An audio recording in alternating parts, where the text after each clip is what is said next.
मोदी के पास 90 लोग बैठे हैं, समझे। बजट बढ़ता है तो ये 90 लोग डिसाइड करते हैं कहां पैसा जाएगा। आपके प्रधानमंत्री को इन चीजों के बारे में समझ नहीं है।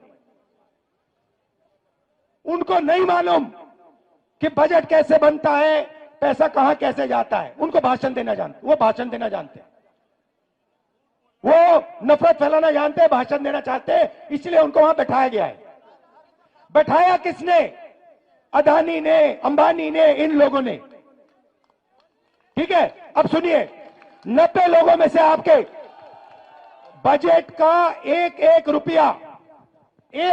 रुपया ये 90 लोग बांटते हैं। डिफेंस में कितना जाएगा? अग्निवीर योजना होगी या नहीं होगी? नहीं नहीं भैया बोलो, जितना बोलना है आपको। नहीं होगी, कुछ फर्क नहीं पड़ता, कुछ फर्क नहीं पड़ता। आप में कुछ दम नहीं है, आप में कुछ दम नहीं है, बोलो जितना बोलना है, कुछ नहीं होगा। अरे भाई सुन लो, समझ लो, समझ लो, समझ लो, आपके दिमाग में बात बैठ नहीं रही है। आप जितना चिल्लाना चाहते हो चिल्ला लो, जितना आप कहना चाहते हो अग्निवीर नहीं होगा, चिल्ला लो, कुछ फर्क नहीं पड़ने वाला। आप में दम नहीं है, आप में दम नहीं है।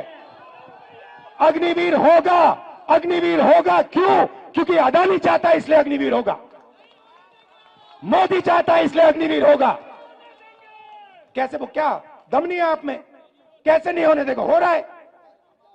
आप चिल्लाते हो और कुछ नहीं करते, दम नहीं है आप में। 73% में दम नहीं है। सुलारक, मैं बताऊंगा आपको रास्ता, मैं रास्ता बताऊंगा, मगर दम नहीं है तुम लोगों में।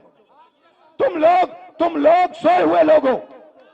मैं खुल के तुम्हारे सामने बोल रहा हूं, तुम लोग सो गए हो।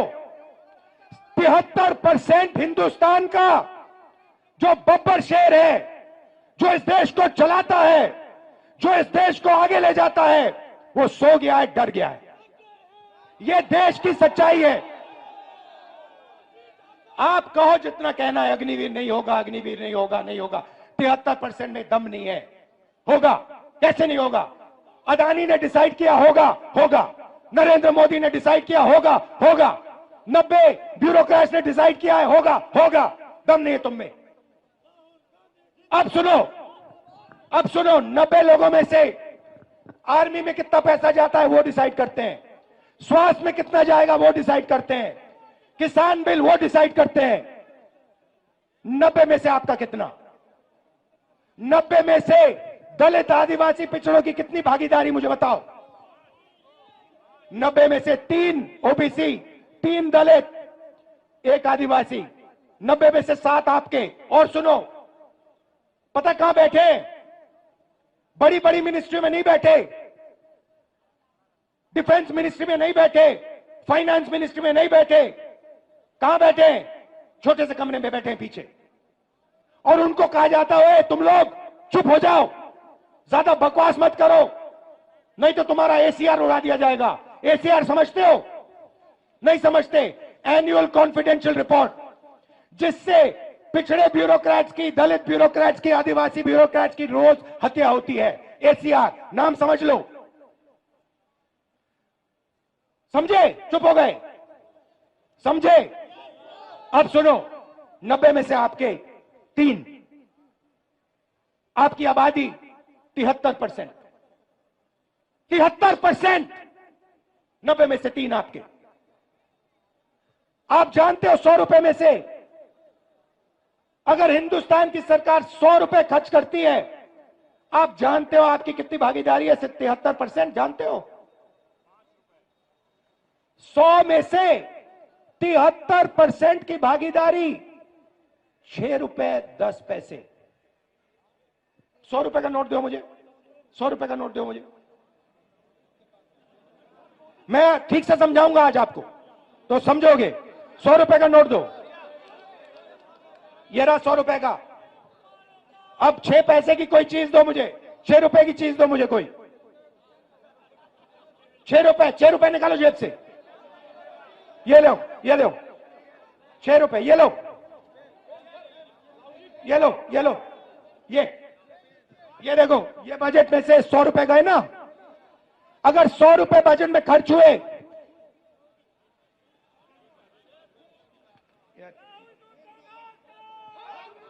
ये है आपका, ये लो देखो, अच्छी तरह देखो, अच्छी तरह देखो इसको, ये है तुम्हारी भागीदारी, ये कम है, इसको तुम्हें उठा के फेंक देना चाहिए।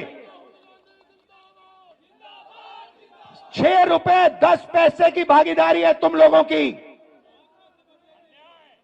अन्याय है ये, हर रोज तुम्हारे साथ अन्याय हो रहा है। ये लो 100 रुपए। अच्छा अब सुनो, राम मंदिर का आपने इनॉग्रेशन देखा, सबने देखा, मुझे बताओ उसमें आपको अदानी दिखा? उसका चेहरा देखा? अंबानी का चेहरा देखा? अमिताभ बच्चन का देखा? ऐश्वर्या राय का देखा? कोहली का देखा?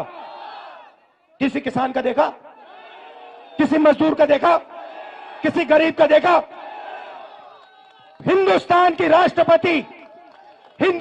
राष्ट्रपति आदिवासी है, हिंदुस्तान की राष्ट्रपति आदिवासी है,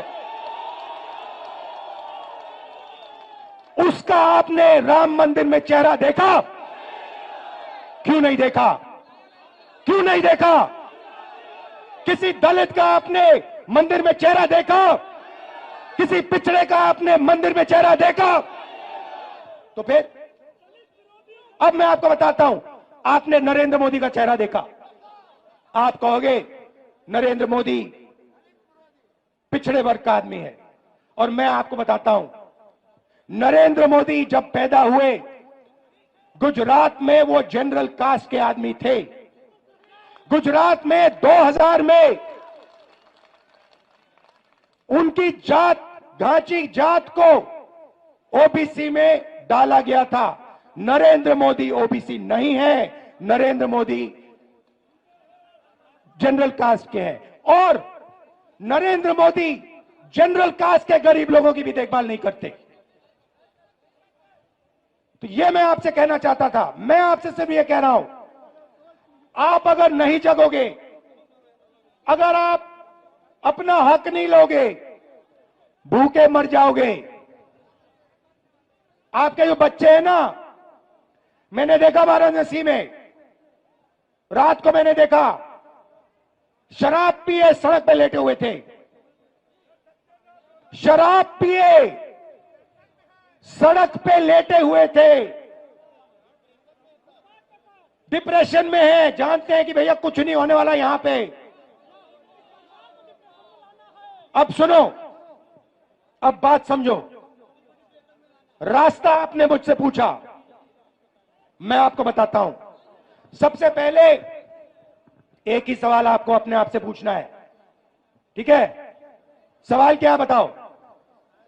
मुझे आज, जब आप सुबह उठोगे, चाहे आप किसान हो, मजदूर हो, बेरोजगार हो, आपको अपने आप से एक सवाल पूछना है, और इस बात को आप गहरी तरीके से समझिए, गहराई से समझिए। आपको सुबह उठ के कहना है, ये जो सोने की चिड़िया है, जिसको हम भारत माता कहते हैं, पूरी दुनिया में इसको सोने की चिड़िया कहा जाता है, इस सोने की चिड़िया में से मुझे आज कितना सोना मिला? बस यही सवाल है। आप सुबह उठो, आप किसान हो, आप कहो कि मैंने भारत माता के लिए आज अपना खून पसीना दिया, मेरी माता ने आज मुझे कितना पैसा दिया? यही सवाल है, और कोई सवाल नहीं। अब समझाता हूं आपको। सबसे पहला काम गिनती का काम है। सबसे पहले देश को बताना है दलित, पिछड़े, आदिवासी इस देश में कितने हैं। उसका तरीका जाति जनगणना है। अब उसके बाद मैं आपको रास्ता बता रहा हूं, मैं क्रांतिकारी बात कर रहा हूं स्टेज पे। ये आपको हिंदुस्तान के टेलीविजन पे नहीं दिखेगी, क्योंकि टेलीविजन अदानी का है। पहला कदम होगा जाति जनगणना। उसमें जनरल कास्ट के कितने गरीब हैं, बैकवर्ड कितने हैं, दलित कितने हैं, आदिवासी कितने हैं। उसके बाद जाति जनगणना के साथ इकोनॉमिक आर्थिक सर्वे। उसके बाद पता लगेगा कि पिछड़ों के पास इस देश का इतना धन है, गरीब जनरल कास्ट के पास इस देश का इतना धन है, अमीर जनरल कास्ट के पास, अरबपतियों के पास इतना धन है, पिछड़ों के पास, दलितों के पास, आदिवासियों के पास इतना धन है। और जिस दिन वो ऐसे ऊपर लिख दिया जाएगा, उस दिन सारे के सारे बब्बर शेर जग जाएंगे। ये रास्ता है। अब जब मैंने जाति जनगणना की बात की, गिनती की बात की, नरेंद्र मोदी जी स्टेज पे जाते हैं, भाषण देते हैं, ऐसे कहते हैं, भाइयों और बहनों, भाइयों और बहनों, देश में सिर्फ दो जात हैं, एक गरीब है और एक अमीर है। देश में जात नहीं है। अरे भाई, अगर जात नहीं है तो तुम ओबीसी कैसे बन गए? जब जाति जनगणना का समय आया तो नरेंद्र मोदी ओबीसी शब्द को भूल गए। जब पैसे का सवाल आया तो नरेंद्र मोदी ओबीसी शब्द भूल गए, पिछड़ा शब्द भूल गए, कहते हैं दो ही जात है। नोटबंदी की, ये जो सब दुकानदार इनको बर्बाद कर दिया, किसानों को मार दिया, तब ओबीसी थे। जीएसटी लाए, पिछड़ों को मार दिया, तब ओबीसी थे। 14 लाख करोड़ रुपए उन्होंने अदानी जैसे लोगों का कर्जा माफ किया, तब ओबीसी थे। मैंने जाति जनगणना की बात की, सोने की चिड़िया की बात की, धन को बांटने की बात की, तो सिर्फ दो जात है, नरेंद्र मोदी ओबीसी नहीं है। आप ही बात समझिए। और मैं आपको बता रहा हूं, ये मीडिया वाले कुछ भी कर ले, कोई भी कुछ कर ले, इस तूफान को नहीं रोका जा सकता। ये आज नहीं तो कल 73% जग जाएगा। वो आस्ते आस्ते जगेगा। जब वो जगेगा, जब उसको सच्ची चोरी समझ आएगी, तब इस देश में क्रांति शुरू हो जाएगी, तूफान आ जाएगा। आखिरी बात आपसे कहना चाहता हूं। आपका नाम क्या है? हाँ, ऋषभ। क्या ऋषभ सिंह? ऊपर आओ।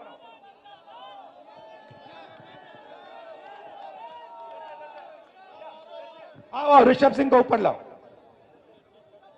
अब मैं आपको हिंदुस्तान की राजनीति, ये पूरा का पूरा ड्रामा जो चल रहा है, 1 मिनट में समझाने जा रहा हूं। ये है ऋषभ सिंह, अच्छी तरह देखो इसको, ठीक है? अब मान लो मैं ऋषभ सिंह, हम सब ऋषभ सिंह का जेब काटने जाते हैं। मान लो ये तो सिक्योरिटी वाले हैं। मान लो यहां पे लोगों ने मन बना लिया इसकी जेब काटनी है। पहला काम क्या करेंगे? पहला काम कहेंगे, वो ऋषभ उधर देख, उधर देख, वो देख पाकिस्तान, उधर देख, ओए इधर देख, वो देख अमिताभ बच्चन, उधर देखो, वो देख ऐश्वर्या राय, ओए उधर देख, वो एक क्रिकेट। पहला काम ये है। फिर ऋषभ सिंह उधर देखेगा, उधर देखो, ये पीछे से बंदा आएगा, जेब काट लेगा, ठीक है? इसका नाम अदानी। वो जो ये कर रहा है उसका नाम मोदी। और तीसरा, यहां पे एक बंदा खड़ा रहेगा, भैया मुझे एक डंडा देना जरा, हाँ ये दो डंडा दो। और तीसरा, यहां पे एक पीछे होगा, वो अडानी, एक मोदी कहेगा इधर उधर देखो, और ये तीसरा यहां पे डंडा लिए खड़ा होगा, ऐसे ऐसे ऐसे डंडा लिए खड़ा होगा। अगर किसी ने उल्टी सीधी बात की तो डंडा। Amit Shah, ED, CBI, income tax, police, ये सब। मैं काशी मंदिर गया, बात समझो आप। मैं काशी मंदिर गया, मैं शिव को मानता हूं। मैं काशी मंदिर गया, वहां पे पुलिस वालों ने क्या किया, वहां पे पुलिस वालों ने क्या किया, सारे मोबाइल फोन हटा दिए, सारे मोबाइल फोन हटा दिए, एक मोबाइल फोन अंदर नहीं आने दिया। क्यों? क्योंकि वो नहीं चाहते कि राहुल गांधी की शिव मंदिर के अंदर फोटो दिख जाए।